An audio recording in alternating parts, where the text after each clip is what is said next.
employers, 4 in 5 landlords, and 3 out of 5 colleges use criminal background checks, putting employment and housing and higher education out of reach.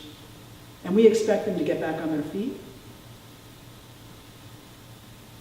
So I encourage you to take a look at the clean slate legislation that's being proposed and to get behind it. It means that 3 years after a misdemeanor and 5 years after a nonviolent felony, there will be in Connecticut an automatic expungement of people's records so that they really can start fresh. And there are plenty more details that I'd be glad to share with you after this in the days and weeks to follow. The second ask that we have, it doesn't have a bill assigned to it yet, is getting 15, 16, and 17-year-olds out of the Manson and York correctional facilities. These kids are being housed in adult prisons, in their own wings, yes, but in a prison situation which has nothing to do with reformation, with restorative justice, with a chance for them to start fresh, even at that young an age. They are getting no education, they are getting no mental health services, they're getting nothing. It's worse in Manson than it is in York, but our position is that children do not belong in adult prisons, and we're petitioning for the state to stop this practice. The third ask that we have is revising the sentencing guidelines for misdemeanors. Right now, if you are convicted of a misdemeanor, you can be sentenced to go to jail for up to a year.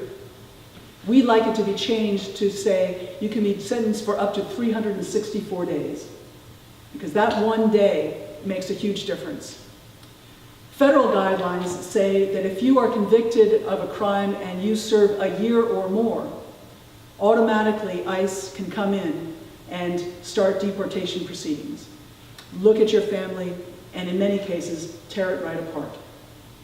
The Sentencing Commission, the Connecticut Sentencing Commission, has recommended that we make this change to reduce it to that one day to 364 days, so that in Connecticut, we can decide what happens to the people who live in our midst. And I hope that you will consider supporting it. Those are the 3 issues that the Council's focusing on. We also support Connecticut Against Gun Violence and their efforts to strengthen requirements for safe storage of firearms and regulating ghost guns. Honestly, there are a host of things coming up before the legislature in this session that I expect that you would have an opinion about. So I encourage you to take this Lenten season as an opportunity to reach out to your representatives and tell them where you stand, what legislation you support, and what legislation you think should be defeated. Don't just sign a petition or cut and paste into a letter or an email. Give them a call. They represent you. Go to a town meeting and talk to them face to face. Use your power and make your voice heard. You know, different communities have different kinds of power. And those of you who live here in Westport, like those in other suburban communities around Connecticut, have significant power when it comes to influencing the passage or defeat of legislation. And I urge you to use that power on behalf of your black and brown brothers and sisters who have been bearing the weight of the cross in ways that we can't imagine.